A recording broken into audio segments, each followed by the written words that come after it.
오늘은 요한복음 1장 2절을 통해서 하나님의 말씀을 전하도록 하겠습니다.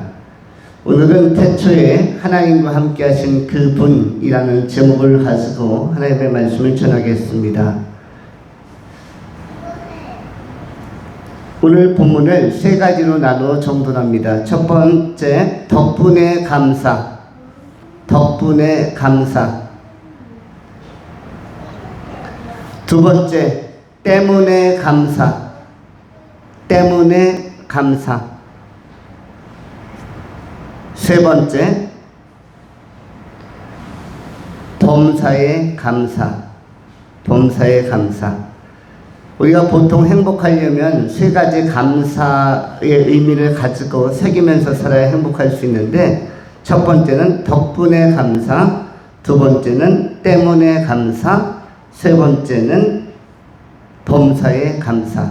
이 감사의 세 가지 내용과 의미를 마음에 새기고 마음에 잘 정립할 때에 그때 우리는 정말 행복하게 살 수 있습니다.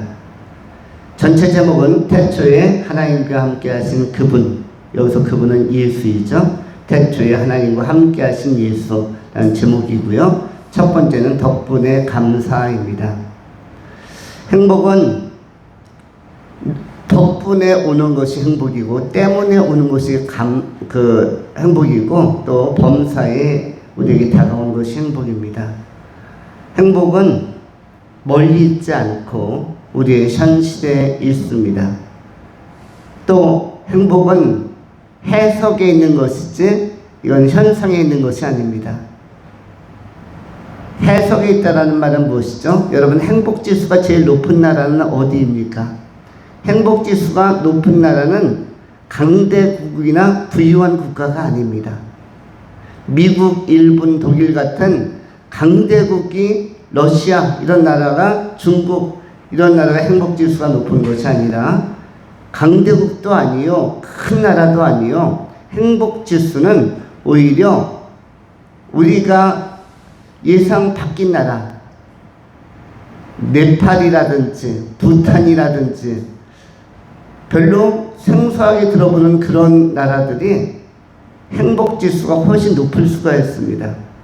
그래서 행복지수는 어떤 경제지표나 또 영토라든지 군사력이라든지 이런 데에 달려있지 않고요.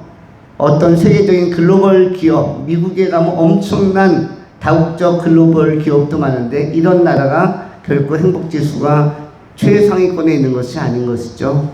거기도 흑인가의 문제도 굉장히 심각하고 마약의 문제도 심각하고 그리고 총기 소지로 말미암아 끊임없이 청소년들의 총기 난사 사건을 포함하여 우리 대한민국에는 군대에 가면 군인들이 그 힘겨운 버거운 군대 생활과 훈련을 견디지 못해서 총기 난사 사건이 가끔 있었는데, 그런데 미국은 군대에서는 평온하고 총기를 잘 다루고 안전한데 민간인들의 총기 난사 사건이 빈번하게 발생해서 무고한 생명들이 희생되는 경우가 있습니다.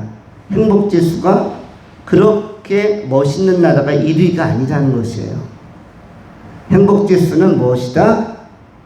현상에 대한 해석이다. 현상이나 외관적인 어떤 그 강함과 부유함과 크게 있지 않고 이것은 주관적인 해석에 행복은 결정되는 것입니다. 나는 행복한가? 나는 행복한가의 문제에 있어서도 이건 해석의 의미입니다. 그래서 직장생활을 안 하시는 분도 해석 잘하면 행복할 수가 있고요.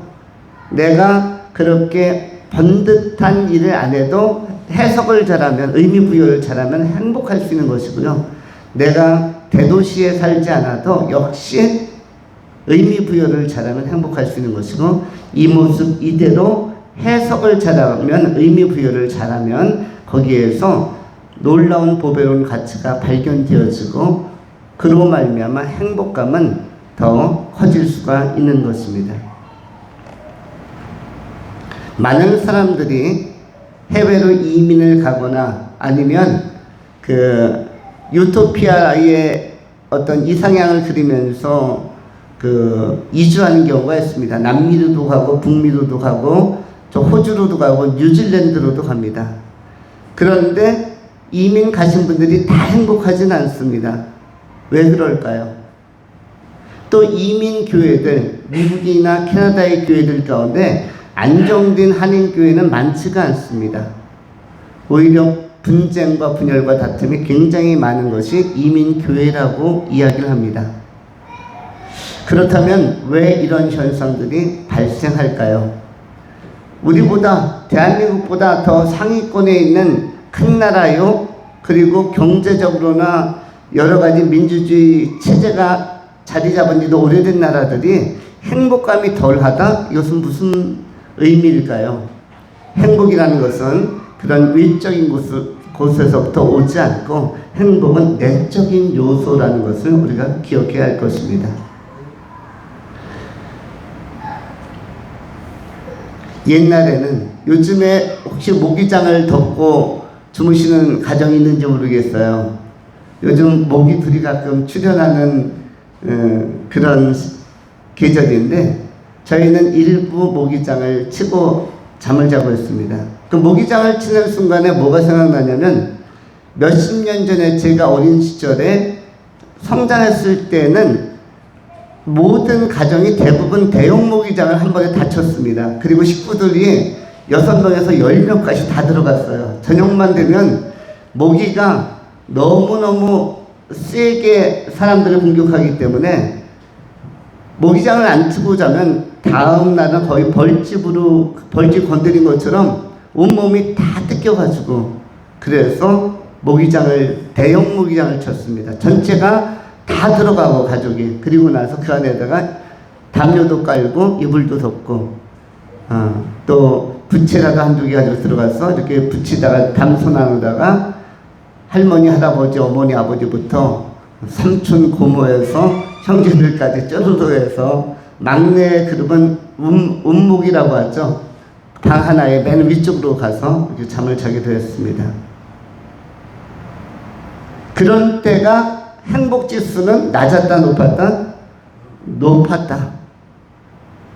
그리고 잠자기 전에 수박이라도 하나 누가 사오거나 아니면 과선에서 얻어오면은 그거 식구들이 한 대여섯 명, 10명 다 모여서 쫙쫙 쪼개서 하나씩 먹을 때 행복지수가 굉장히 좋았고, 그야말로 생선 몇 마리만 사다가 겨울에는 청어 같은 거나 고등어 같은 거 김치 넣고 조리면은 맛있게 먹을 수 있었고, 조기나 굴비 몇 개 구워 놓으면, 갈치 같은 거 튀겨 놓으면 온 가족이 너무너무 맛있어서, 심지어는 저희 이웃집에는 양복점을 하는 그 어른이 있었는데, 친구 아버님이 양복점을 하셨는데 이분이 양복 옷감 소재를 구하러 가끔 시내를 갔습니다. 저는 경기도 안성에 그 지금 중앙대 캠퍼스가 있는 자리 과수원에서 가까운 곳에서 약간 시골에서 자랐고요. 그런데 읍내에 가기가 쉽지 않은데 그 당시 교통편이 좋지 않아서 그 읍내를 가시는 양복점 아저씨가 가면은 뭘 얻어오냐면 항상 소고기 소고기 덩어리를 얻어왔는데 이게 고기를 사오는 게 아니에요. 고기를 사오는 게 아니라 옷값 좀 주고 소고기의 기름 덩어리를 비닐봉투에 싸가지고 이분이 받아오세요. 그러면은 그 집에서는 축제가 벌어집니다. 그거 볶아가지고 밥하고 비벼서 김치랑 먹으면은 무지무지하게 맛있는데, 저희 집은 이 소고기를 먹을 기회가 거의 없었기 때문에 그 소고기 기름 양복점에서 받아와서 밥 비벼주는 날 한 입 먹으러 갈 때가 진짜 행복했습니다. 그래서 우리도 저런 그 소고기 기름에 밥 비벼 먹었으면, 그런 시절이 있었어요. 근데 요즘은 어떻습니까? 소고기 통째로 줘도 잘 안 먹죠. 뭐 이게 제대로 너무 세게 구웠느니 덜 익었느니 나 이런 건 안 먹는다 해서 이렇게 그 소고기 굽는 방법에 따라서 이건 너무 많이 구워져서 내 입맛에 안 맞아서 소고기조차도 탁 옆으로 치워놓는 경우가 있고요. 기름이란 기름은 다 잘라서 버리지 그걸 일부러 먹지 않습니다. 조금 탄 것도 잘 안 먹으려고 하는데 그 당시에는 기름조차도 다 버리는 그것도 귀한 물품으로 먹으면서 자랐던 시기가 있었는데, 또 어떤 가정에서는 우리 교회 집사님의 담화에 의하면 그 막걸리를 빚다가 남은 술 찌꺼미라고 합니까? 그거를 간식으로 먹으면서 아이들이 어린이집에 기분 좋아했다. 먹을 만한 간식은 그거밖에 없었고 아이들이 유쾌한 시절이 있었다. 행복지수가 대단했다. 사실 행복했던 시절은 옛 추억 속에 있는데 그때는 경제적으로 대한민국이 그렇게 안정된 국가가 아니었습니다. 그 당시는 유교가 끝나고 나서 얼마 지나지 않아서 우리나라가 간신히 자리 잡는 과정이었고, 정치적으로는 쿠데타도 발생하고 그 다음에 나라가 체계를 아직 못 잡고 도로도 부실한 상태였고 전기 시설도 부실해서 어려웠는데도 사람들은 전기불 하나만 들어와도 행복해했습니다. 저는 제가 초등학교 1학년 때 정확히 전기가 들어왔어요. 그럼 그 전까지는 뭐였냐고요? 이러한 그릇, 이런 그릇에 심지 하나 올라와서 안에는 석유가 들어있고 성냥으로 탁 불 켜서 그거 하나 가지고, 그것도 여러 개가 있는 것이 아니에요. 방에 하나, 마루에 하나, 대천 마루에 하나, 주방에 하나, 그 정도 가지고 온 가족이 생활을 했습니다. 저녁 때 해가 지고 나서 공부를 한다는 것은 거의 불가능했죠. 그런데 그때 그 시절에 전기가 하나 들어왔을 때 너무너무 세상이 대명천지처럼 밝았고 너무너무 즐거움이 있었습니다. 행복지수가 아주 높았죠. 가전제품이 아무것도 없었습니다. 선풍기도 없었고 심지어 라디오도 없었어요. TV는 물론 없었고요. 그런데 어느 날 제가 초등학교 3학년 때 라디오를 아버님이 사오셨어요. 저는 그게 전축인 줄 알았어요. 소리가 너무 커가지고 매일 스피커만, 벽에 붙은 동네 사람들 하는 전원일기에 나오는 스피커만 듣다가 저녁 한 7시부터 한 10시까지 틀어주는 스피커만 듣다가 라디오를 보니까 너무너무 좋았습니다. 이게 소문으로만 듣던 오디오 전축이구나. 2년 동안 전축이라 생각하고 노래나 뉴스만 나오면 크게 들었는데 2년 후에 친구가 와서 저한테 알려주더라고요. 자기의 집에 전축이 있는데 이건 라디오야. 저한테 전축과 라디오를 구분해 주더라고요. 그래서 음반을 꽂을 수 있는 것은 전축이고, 그리고 이렇게 소리만 내는 것은 라디오다. 내가 가지고 있는 것은 라디오고, 그게 유일하게 저희 가정의 가전제품이었는데 이게 중학교 갈 때까지 요거 하나밖에 없었습니다. 가전제품이. 그러다가 중학교 2학년 때 제가 서울을 올라와서 처음으로 문명의 이기 전자제품을 경험했는데 그게 선풍기였어요. 서울에 올라오니까 선풍기가 있더라고요. 그리고 그때 흑백 TV를 처음으로 보았습니다.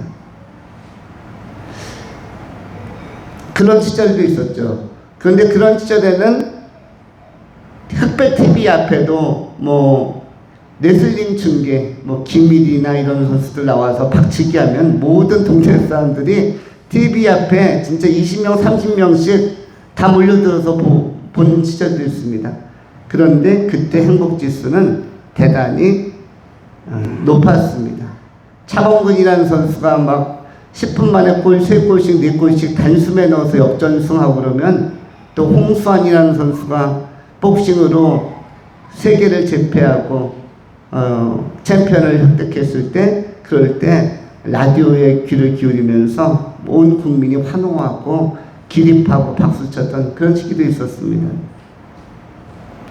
행복이라는 것은 뭐다? 환경이나 여건이나 상대적인 외부로부터 오지 않고, 행복은 철저히 내면 세계의 개인의 해석에 의미 부여, 여기에서 행복이 결정되는 것입니다.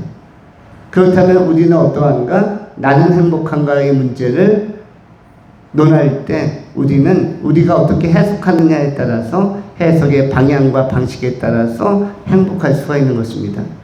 디모데는 그것을 갖다 뭐라고 표현하죠? 지족함을 아는 것, 자기 만족을 아는 것. 내 인생의 현재는 충분하다. 내 인생의 여건은 행복하게 조금도 부족하지 않다라는 걸 깨닫는 그 순간을 행복함의 상황이라고 그렇게 디모데전서 6장 통해서 소개하고 있습니다. 우리가 먼저 생각하는 것은 덕분에 감사입니다.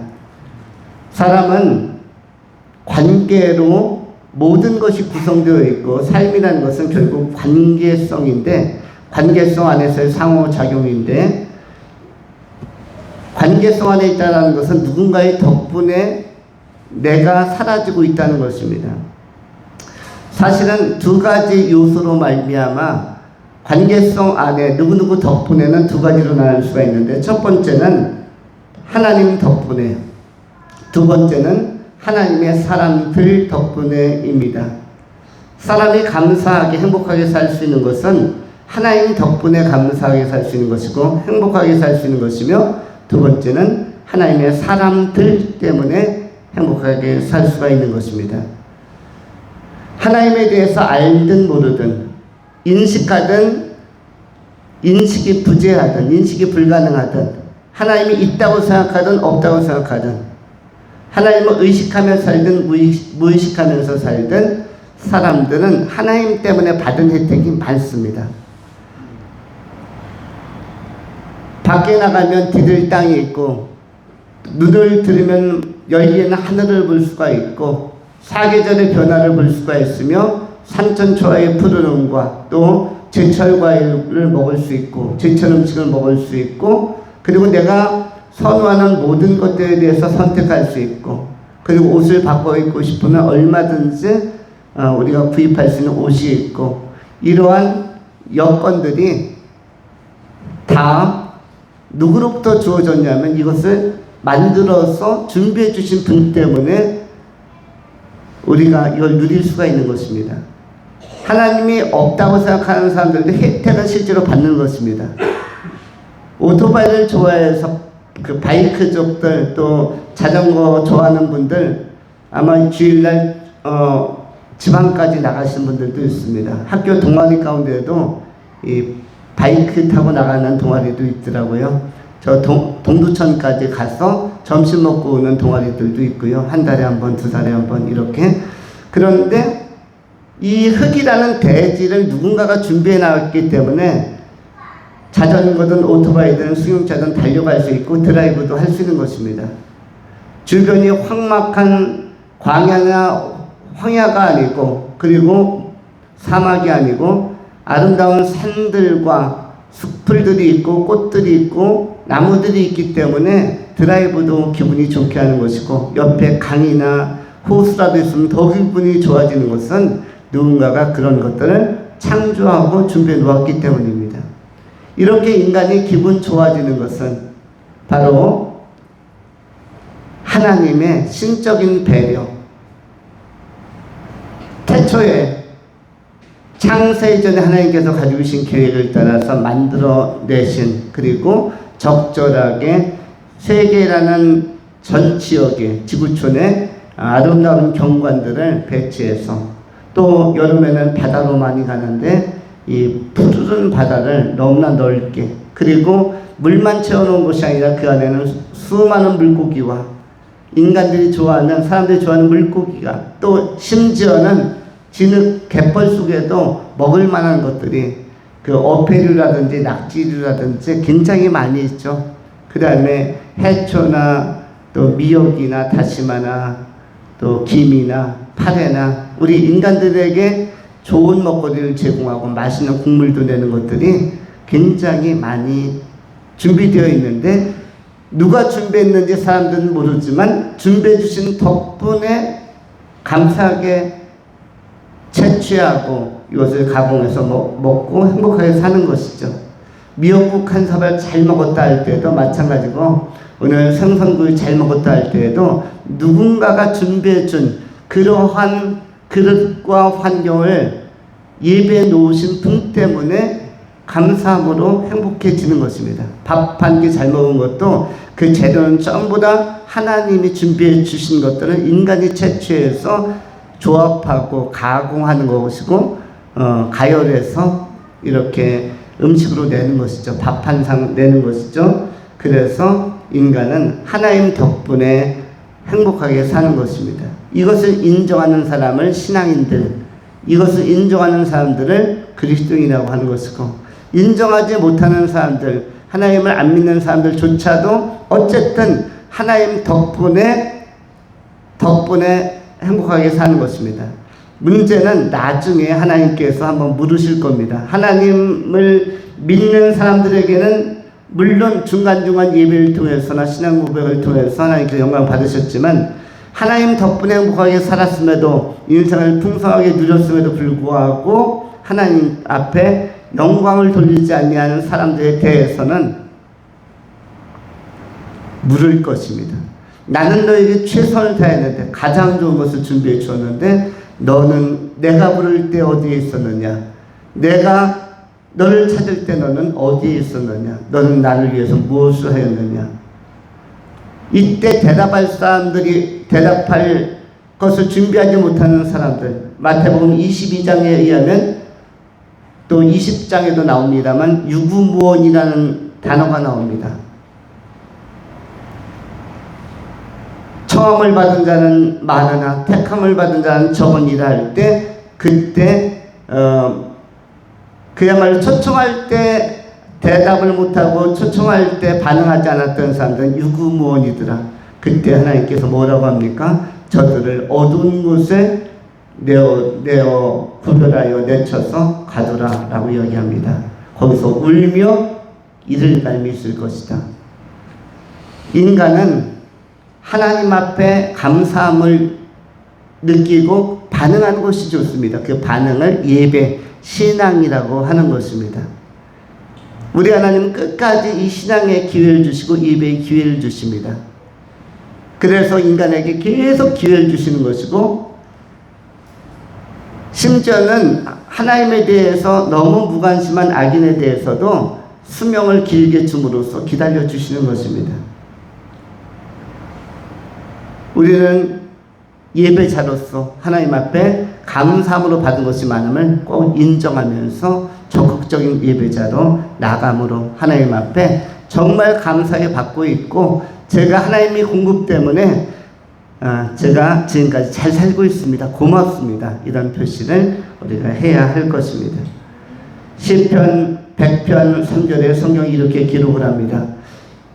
여호와가 우리 하나님이신 줄 너희는 알지어다. 그는 우리를 지으신 이요 우리는 그의 것이니 그의 백성이요 그의 기르시는 양이로다.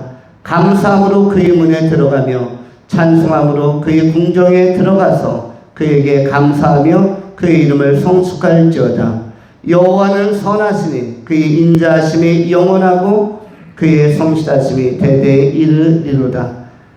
다윗이 발견하고 고백한 하나님에 대한 감사입니다. 우리가 또 한 가지, 덕분에 감사의 또 한 가지 요소는 뭐라고 했죠? 하나님의 사람들 덕분에. 첫 번째는 하나님 덕분에고, 두 번째 하나님의 사람들 덕분에. 여러분, 우리 한반도가 자유로운 나라, 지금 민주주의 국가를 이루고 있습니다. 이렇게 자유민주주의 국가, 평등한 나라를 이룬 것은 오래되지 않았습니다. 70년밖에 안 되었어요. 그 전까지는 일제 식민 통치가 있었고, 그 전에는 조선시대의 말기였습니다.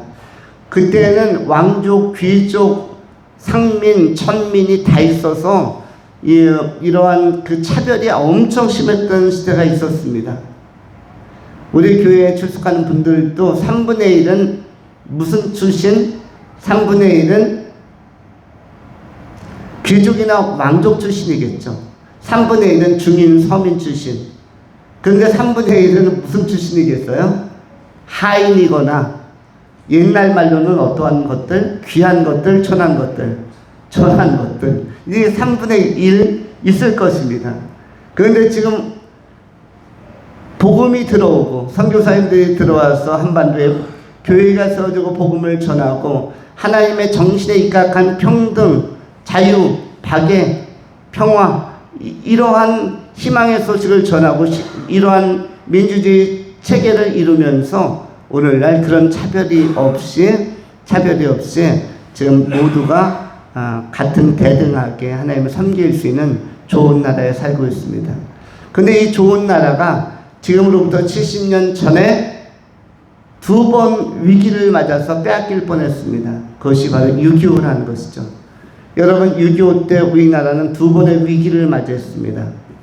첫 번째 위기는 기습적인 남침, 스탈린과 모택동, 마오쩌둥이 그 합작을 해가지고 그 당시에 김성주라고 하는 그 가공인물 김일성과 더불어서 이 3일체적인 삼두 마차의 세력이 스탈린은 군사를 제공하고 사상적인 기반을 제공하고 중공군은 부대를 지원하고 그리고 김일성은 이제 그 적화의 그 야망을 가진 인민들을 선동해서 쳐들어왔죠. 여러분이 잘 아시는 것처럼 3개월 만에 어디까지 밀렸죠? 낙동강까지 밀렸습니다. 그런데 그때에 그게 1차 위기였어요. 그때 낙동강서부터 그 부산까지의 영토는 아주 조그만 영토입니다. 한반도 전체가 북한군이 탱크로 전부 다 지배하고 있었기 때문에 우리는 진짜 도간에 든 쥐와 같은 상태였죠. 도간에 든 쥐보다도 더 처참한 상태였습니다. 이때 두 그룹의 해군과 4명의 훌륭한 장군들이 나타나서 1차 위기를 막아냈습니다. 두 그룹의 해군이 어떤 해군이죠? 우리 대한민국에 유일하게 해군 함정이 하나 있었습니다. 그 함정의 이름이 뭐죠? 백두산함. 백두산함이 어디를 지키고 있었죠? 부산 앞바다와 일본 사이를 지키고 있었습니다. 남해를. 딱 한 대가. 그런데 그때 북한에서 함정을 보내서 어디로 기습 상륙하려고 했냐면 부산 앞바다로. 그래서 휴전선부터는 3개월 동안 파죽지세로 밀고 내려갔는데 저 해군들은 부산 앞바다로 상륙하려고 한 대를 몰고 왔는데 대한해협에서의 아주 큰 전투가 해전이 발생했습니다. 그때 이 우리나라의 백두산함이 대한해협 부산 앞바다에서 북한 괴뢰군의 그 무기와 식량을 실은 이런 함정들을 타격파했어요. 피말리는 전쟁 속에서 기습적으로 부산 앞바다로 들어오는 해군 전투에서 백두산함이 상대 인민군을 다 격파하고 우리나라 그 승조원들과 해군들도 서너 명은 생명을 잃었죠. 그 전투로 인해서 북한이 해군을 통해서 쳐들어오는 1차는 저지했습니다. 그리고 2차는 여러분이 잘 아시는 것처럼 인천의 누가 더글러스 메가더 장군이 인천 상륙작전을 하면서 우리가 해군이 2번째 승세를 잡았습니다. 그러면서 4명의 아주 유명한 장군과 1명의 훌륭한 사병이 우리에게 다시 민주주의 사회로 자유의 세계, 평화의 세계로 갈 수 있는 기회를 열어줬는데 4명의 유명한 장군은 누구입니까? 한국에서는 2명. 여러분이 잘 아시는 백선엽 장군, 우리 안병기 집사님과 함께 경상북도 칠곡군에 있는 다보동 전투에서 낙동강 전선 지키면서 부하들에게 명령했다고 그러죠. 속으로 나는 정말 쫄린다. 나 진짜 무서워 죽겠다. 그런데 내가 뒤돌아서 도망가면 우리나라는 이제 부산 경상북도까지 점령되는 것은 3시간이다. 그래서 내가 한 가지 명령을 한다. 부하들아, 내가 만일 무서워서 뒤를 돌아서 후퇴하려고 하면 니들이 뒤에서 그냥 나를 사살해라. 내 몸에 그냥 총구를 내라. 내가 목숨 걸고 끝까지 지키고 싸우겠다. 나와 함께 결사항전을 하겠느냐. 그래서 그걸로 유명한 것이 백선혁 장군이죠. 그래서 여기에서 계속 막아내면서 그 다음에 우리 미군들이 들어왔는데 미군들이 몇 개국이 들어왔습니까? 유엔 몇 개국이 우리나라를 도왔죠? 3개월 동안 우리가 버텨내고 있을 때 지금의 우크라이나처럼 러시아랑 우크라이나가 지금 3개월째 교전 중인데 그런 아주 절체절명의 위기 막 한계점에 도달했을 때 임계점에 도달했을 때 그때 유엔 몇 개국이 우리나라를 도우러 왔습니까? 이디오피아, 터키를 포함하여 유엔 17개국이. 물론 그 당시에는 유엔 16개국이라고 알려졌죠. 그런데 우리나라에 제일 많은 그 지원 병력을 파병한 나라는 미국이었고 두 번째 2위는 어디였을까요? 2위. 우리나라 지키기 위하여 정말 머나먼 곳에서 군대를 파견했는데 6만 1,000명을 파견한 나라가 있었어요. 이 나라는 우리가 지금까지 고마움을 표시도 못한 나라입니다. 그 나라가 어디냐면 푸에르토리코. 여기가 6만 1,000명을 파병했어요. 근데 이 나라는 유엔 16국의 명단도 못 올리고 있어요. 요즘에 올리고 있습니다. 왜 그랬냐고요? 여기가 그 당시에는 미국령이었어요. 그래서 미군 부대에 포함이 되어서 푸에르토리코의 6만 1,000명의 전 세계 2위의 병력으로 대한민국을 지원했는데 우리가 고마움을 70년 동안 잊고 살다가 그들이 미군이 아니었고 푸에르토리코였구나를 뒤늦게 알고 요즘에는 거기에 가서 참전용사들에게 감사를 표하고 그래서 정확히 이야기하면 17개국이 우리나라를 도우러 온 것인데 해군들이 메가더 장군이 유엔 사령관이 와서 이 어딘가를 뚫고 들어와야 되는데 원산이 좋을까? 아니면은 아산이 좋을까? 아니면 동해바다가 좋을까? 아니면 해주로 들어갈까? 평양으로 들어갈까? 그것을 할 때 그 정보 사령관이 또 있었죠. 김동섭이라고 당시 대령. 이분이 누구냐면은 유명한 그 방첩부대의 정보통신 그 장교였는데 이분이 정확한 데이터를 가지고 인천이 조수간만의 차이를 계산할 때 인천으로 들어가야 북계의 그 인민군을 정확하게 저격하고 서울 수도 탈환까지가 최단 거리이기 때문에 그쪽으로 가는 게 좋습니다. 그래서 계속 정보를 수집하고 미국과 교신하면서 작전을 펼친 이 사람도 영웅에 속하는데 왜냐하면 이 정보가 무디면은 사실은 잘못 들어갔다가 다 죽게 되어 있습니다. 그래서 김동섭 대령 이 사람의 딸이 누구죠? 유명한 가수 진미령이라고 있죠. 진미령 아담하고 노래 잘 부르시는 분 진미령 그 따님이에요. 진미령은 아마 가명인 것 같습니다. 그리고 또 한 분이 있죠.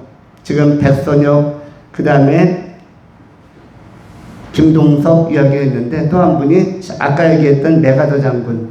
여러분 메가더 장군은 6.25 전쟁을 끝까지 지휘했습니까? 지휘를 못했습니까? 메가더 장군은 지휘 몇 개월 못했어요. 왜 못했죠? 1951년 3월에 중공군이 막 쳐들어오는 거예요. 50만 명 단위로 막 들어오는데 너무너무 많은 군인이 들어오니까 메가더 장군이 그 당시에 헨리 트루먼 대통령에게 보고를 합니다. 저 중공군은 우리 힘으로 막지 못합니다. 우리는 지난번에는 낙동강까지 막았지만 이제 부산이고 뭐고 쟤들 다 들어오면은 우리가 도저히 못 막습니다. 진짜 나라 빼앗깁니다. 그래서 방법은 딱 하나밖에 없습니다. 이제 유엔군도 지쳤고 그들도 대부분 사망하고 막 전사하고 이런 상태이기 때문에 더 이상 안 됩니다. 핵을 씁시다.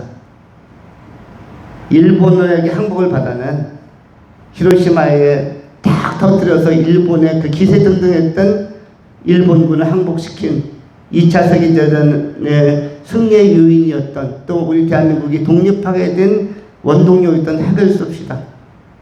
압록강에 한방 강하게 해서 중국 눌러버리고, 그리고 전쟁 끝냅시다. 통일합시다.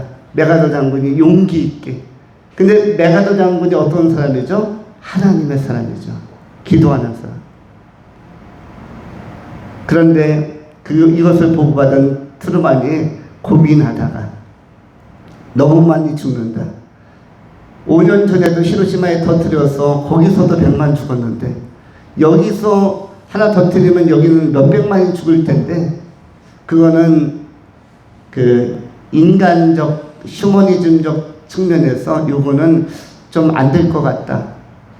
그러니까 메가더 장군이 강하게 아닙니다. 이건 핵으로 끊어야지 다른 방법은 없습니다. 이거 핵으로 안 끊으면은 이 나라의 분단과 전쟁은 끝이 없습니다. 다 죽습니다. 그리고 이건 100년, 200년 갈 수 있는 전쟁입니다. 메가더 장군이 다시 항명하면서 핵을 쓰자고 하니까 다음날 명령서가 나왔어요. 해임. 그래도 전쟁 중에 메가더 장군이 인천 상륙작전을 기세좋게 백두산까지 밀어붙였다가 해고당했습니다. 한참 전쟁 중에. 우리나라는 아주 그 유력한 장군 리더십을 잃어버리고 그때서부터 엄청 밀리기 시작했어요. 그리고 많은 사람이 죽었습니다. 장진호 전투, 8.5 전투에서 많이 죽었고, 그리고 영국군들도 우리가 한번 몇 년 전에 방문한 것 같습니다만 저 파주에 있는 가막산 밑에서 또 굉장히 많은 분들이 몰살당했죠. 그러면서 계속 연전연패할 때 그때 메가더 장군 후임으로 미 8군 부대 사령관 한 사람이 부임을 했습니다. 그런데 이분이 또한 신앙인이었어요. 신앙이 매우 출중한 사람이었습니다. 신앙이 매우 출중해서 매튜 벙커 니즈웨이라는 장군인데, 이분이 어떤 측면에서 우리나라를 한 번 더 지켜냈냐면은, 그때 헨리 트루만이 뭘 발동을 했냐면, 이 전쟁은 건질 수 없다. 지금 미군, 파병한 미군들 다 죽고 있고, 영국군, 유엔군 다 죽고 있는데, 우리 연합군 철수하기로 하자. 이거를 결정을 했습니다. 그런데 이것을 메가더에 이어서 미 8군 사령관으로서 부임한 니즈웨이 장군이 듣고, 이건 절대로 안 된다. 그래서 목숨 걸고 아주 파이팅 있게 대통령에게 항명하면서 철군 못합니다. 철군 못합니다. 그러면서 끝까지 저항하면서 대통령 꺾고 결국 휴전선언을 치기까지 여기까지 끌어낸 사람이 니즈웨이 장군인데, 이 사람을 4대 영웅이라고 합니다. 한반도를 지켜낸. 우리는 인천 상륙작전을 영화로 많이 했기 때문에 메가더 장군은 알지만 니즈웨이 장군은 모르죠. 이 사람은 나중에 유엔 사령관도 되고 1944년 6월에는 노르망디 작전에도 공헌을 한 2차 세계대전에서도 승전을 이끈 분이었습니다. 자, 이렇게 우리가 이 땅을 지켜내는 데 있어서, 우리가 평화와 행복을 지켜내는 데 있어서는 공헌한 사람들이 굉장히 많다는 것이에요. 이 사람들 누가 보냈을까요? 하나님께서 우리 한반도에 있는 사람들을 사랑하셔서 보낸 믿음의 사람들이에요. 믿음이 있었기 때문에 하나님의 교회가 한반도에 지금 흥황하고 기도하는 사람들이 많은 이 땅을 지켜야 된다는 결단을 한 것입니다. 그래서 메가더 장군도 훌륭했고, 핵으로 끊읍시다라는 그 장군의 결단도 훌륭했고, 그리고 항명하다가 해임되고 나서 부임한 니즈웨이 장군도, 매튜 벙커 니즈웨이 장군도 대단히 훌륭했다. 4명의 장군이 훌륭했고 그 다음 1명의 사병이 훌륭했는데 누구였다? 안병기 사병. 안병기 사병이 백선엽 장군 밑에서 통신병으로 또 의약품 밀고 다니면서 열심히 그 총알을 피해가면서 전투를 어쨌든 승리한 전투의 팀원이 되었죠. 우리나라 국가대표도 다른 나라랑 해서 월드컵에서 이기면은 거기에 주전 멤버들 후보들 다 메달을 다 금메달 따면 다 하나씩 거는 것처럼 안병기 사병이 그때 그 전투에서 공헌하고 나서 영웅이죠. 전적 영웅. 지금 이 한반도를 안정되게 지켜가고 있는 것입니다. 우리는 그냥 행복이 온 게 아니에요. 우리나라가 세계 10대 강국, 8대 강국 이야기하는 것은 그냥 주어진 것이 아니라 뭐 때문이다? 덕분에. 하나님 덕분에 감사한 것이 많고 하나님의 사람들 덕분에 행복이 온 것이다. 이것을 기억하면서 살아가야 할 것입니다. 두 번째는 때문에 감사입니다. 때문에 감사는 두 가지 간명한데 하나는 생존의 기회 때문에 감사한 것이고 두 번째는 구원의 기회 때문에 감사한 것입니다. 생존의 기회 때문에 감사한 것입니다. 이사야서 43장 21절에 나온 것처럼 너는 내가 지명하여 불렀나니 너는 내 것이라. 지명하여 불렀다라는 것은 인간으로 태어나는 것은 아무나 태어나는 것이 아닙니다. 하나님의 심사숙고 가운데서 천의 만의 하나 중에 인간으로 태어나는 것이에요. 인간 이외에도 생명체가 너무나 많은데 그럼에도 불구하고 인간으로 내 존재가 태어난 것은 굉장히 감사한 일입니다. 생존의 기회를 주셨고 하나님은 태어나게 하실 뿐만 아니라 인도해 주시죠. 이것을 우리가 믿음으로 또 고백하고 받아들일 필요가 있습니다. 하나님께서 생존의 기회 동안에 세 가지의 요소에 대해서 감사할 것을 제목을 주시죠. 첫 번째는 하나님이 나를 사랑하시고 지켜주신다, 보호해 주신다. 이걸 확신하며 살아야만 합니다. 하나님이 나를 사랑하시고 보호해 주신다. 내가 너무 힘들 때 하나님이 나를 사랑하신다는 것을 내 귀에 들리게 3번 이상 크게 외치면 내가 다시 힘을 얻을 수가 있습니다. 내가 너무 절망적이고 너무 외롭고 그리고 너무 마음이 아플 때는 하나님이 나를 사랑하신다. 그리고 내 미래가 불안할 때 나를 지켜주신다. 나를 사랑하시고 지켜주신다. 이것은 믿음으로 선포하는 것이, 내 입술로 선포하는 것이 3번 이상 크게 소리내서 선포하면은 내가 다시 회복이 될 수가 있습니다. 이것은 진리이기 때문입니다. 지금까지도 하나님이 나를 사랑하고 지켜주신 것이고 그 하나님은 미래 속에서도 나를 사랑하시고 지켜주실 것입니다. 인생은 고난이 올 수가 있습니다. 특별히 그리스도인들에게도 고난이 올 수가 있죠. 그러나 성경은 이렇게 위로합니다. 베드로전서 4장 12절에 사랑하는 자들아 너희를 연단하려고 오는 불시험을 이상한 것으로 이상한 일 당하는 것까지 이상히 여기지 말고 오히려 너희가 그리스도의 고난에 참여하는 것으로 즐거워하라. 이는 그의 영광을 나타내실 때에 너희로 즐거워하고 기뻐하게 하려 하심이니라. 우리가 때로는 이유가 알 수 없는 고난 그리고 의문, 해석이 안 되고 이해가 안 되는 것들이 발생할 수도 있으나 그러나 이것은 나중에 영광으로 바뀐다고 이야기합니다. 어떻게 보면 우리 모든 인간은 고난학 개론이라는 책을 하나 배워야만 합니다. 고난학 개론이라는 책을 초등학교 때도 입문서, 중학교 때도 하나 가르치고 고등학교도 가르치고 대학에서도 가르치고. 왜냐하면 고난이라는 것은 어릴 때부터 어른들 때까지 항상 다양하게 오기 때문에 이것에 대한 선의에 우리가 학습을 하는 것, 오리엔테이션 하는 것이 인생을 살아가는데 더 유연하고 당황하지 않고 더 좋을 수 있기 때문입니다. 그러면 인간은 상당히 정치적이죠. 그래서 저는 초등학교 때부터 정치학 개론을 배웠으면 좋겠다. 그리고 한 가지 더 하면은 리더십에 관한 것. 우리는 어느 분야에서나 리더의 역할이나 중요한 역할을 감당하게 되어지는데 어떤 직능이든 기능이든 어떤 직장에서나 어떤 사회 구성원 속에서도 준비되지 않고 배우지 않았기 때문에 리더가 되었지만 좋은 리더로 이렇게 역할을 잘 못하는 경우가 있고 또 실망을 주는 경우도 있습니다. 이런 것들은 저는 어릴 때 유치원 때부터 배웠으면 좋겠다 라는 마음이 있습니다. 그러면은 삶을 좀 더 유연하게 그리고 포용성 있게 그리고 매끈하게 다뤄갈 수 있지 않을까 생각이 되어집니다. 그리고 또 한 가지 우리가 감사함으로 믿음 가지고 고백해야 될 것은 예수님이 나를 택하셨고 구원하신다 라는 것에 대해서도 우리가 고백할 필요가 있습니다. 예수님이 나를 택하셨고 구원하신다.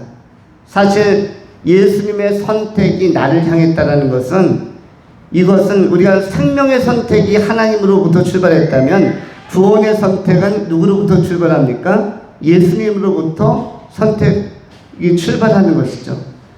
하나님은 나를 생명체로 출발시키셨고 생명의 기회를 주셨고 그리고 구원의 기회는 누가 주시고 예수님께서 주시고 예수님께서 나를 선택하셨고 그리고 구원하신다. 이 확신을 가져야만 인생의 끝판으로 갈수록 자신 있는 삶을 살 수가 있습니다. 또 한 가지 세 번째 믿음으로 고백해야 할 일은 무엇이냐면 성령님이 나를 격려하시고 인도하신다. 아무도 없을 때 성령은 나의 위로자, 격려자, 나의 좋은 동반자, 나의 권능의 하나님이 되십니다. 다윗이 이것을 많이 경험을 했죠. 다윗이 굉장히 외로울 때, 버거울 때, 그때 성령의 위로를 받으면서 기도하면서 하나님의 인도함을 받으면서 많은 위기를 다 극복하고 이렇게 좋은 생애를 마지막까지 살아낸 위대한 믿음의 선배로서 우리에게 귀감이 되고 있습니다. 시편의 많은 내용들이 바로 그런 도전과 또 감사의 내용들로 나타나 있습니다. 하나님이 이렇게 생존의 기회를 주셨기 때문에 우리가 감사요, 구원의 기회를 주시기 때문에 또한 우리가 감사하게 되는 것입니다. 우리는 생존의 기회를 주셨기 때문에 감사한 것을 오늘 현재 경험하고 있는 것이고 구원의 기회를 주셨기 때문에 감사하는 것은 지금 이 예배 현장에서 그리고 우리가 머지않아 가게 될 하나님의 나라에서 또 이것을 실감하게 될 것입니다. 덕분에 감사, 때문에 감사 이런 것들이 우리가 범사에 감사하게 되는 여러 가지 이유들이라고 할 수가 있습니다. 이제 세 번째로 우리가 생각하는 것은 너무나 잘 아는 범사의 감사입니다. 범사의 감사는 두 가지 유형이죠. 하나는 지상에서의 감사, 두 번째는 천상에서의 감사. 데살로니가 전서 5장 16절로 18절의 성경이 이렇게 기록을 합니다. 항상 기뻐하라, 쉬지 말고 기도하라, 범사에 감사하라. 이것이 그리스도 예수 안에서 너희를 향하신 하나님의 뜻이니라. 범사에 감사하라. 이것이 그리스도 예수 안에서 너희를 향하신 하나님의 뜻이니라. 범사라는 것은 인생 전체를 범사라고 이야기하죠. 특별히 지상에서 우리가 해야 할 일은 범사에 감사하는 것입니다. 여기서 범사라는 것은 모든 일인데 모든이라는 단어는 다양한 일들 가운데 모든이라는 단어는 달리 한문으로 풀면 다양한 일 가운데 또 예상했던 일과 예상하지 못했던 일 가운데를 다 지칭하고 포괄하는 것이 뭐죠? 다양한 것, 모든 것 가운데 모든 일에 감사라는 단어의 내용일 것입니다. 예상한 내용도 있고 예상하지 못한 내용도 있고 그러나 우리의 반응은 감사로 받는 것입니다. 이것이 감사가 되느냐 되지 않느냐는 시간이 지나보면 압니다. 시간이 지나보면 예상치 못했던 일도 감사의 자리로 들어올 수도 있고 또 예상했던 일들도 감사의 자리로 들어올 수가 있는 것입니다. 우리는 우리 인생에 대해서 예상하고 가는 인생은 많지가 않습니다. 대부분 예상하지 못하고 인생을 풀어가는 것입니다. 오늘 우리 안병기 집사님이 예배에 안정되게 나와 있는 것을 보면서 또 감사함이 있습니다. 왜냐하면 저는 그 98세의 나이에 손목이 조금 안 좋으셔서 약간 골절을 입으셨으면 2, 3개월 정도 치료의 기간, 회복의 기간이 필요하지 않을까 이런 생각을 했는데, 그래서 가을철 되어야 집사님 얼굴을 뵐 수 있을까, 그렇지 않을까 예상했는데 오늘 딱 입에 나오신 것을 보고 이 하나님께서 도우셨나 보다, 성령의 치료의 능력이 임하셨나 보다. 그런데 감사하는 마음이었습니다. 반가운 마음도 있고, 또 요즘 최근에 점심 먹고 나서 바둑을 가끔 굉장히 오랫동안 몇 년, 수년간 교류하셨는데 갑자기 탁 흐름이 끊어지니까 여유 있고 한가로워서 좋긴 한데 한편으로 약간 허전해서 주중에 바둑판 하나 사갖고 신방을 갈까 이런 생각도 한번 한 일이 있었습니다. 어쨌든 이렇게 담소하며 교류할 수 있는 우리 집사님이 또 노련하게 노장의 안정감을 가지고 예배하니까 또 감사함이 있습니다. 어쨌든 예상하지 못했던 것이에요. 그런데 예상하지 못한 것 가운데도 감사의 내용은 많이 있습니다. 많은 것들은 재해석하고 의미를 새롭게 새기는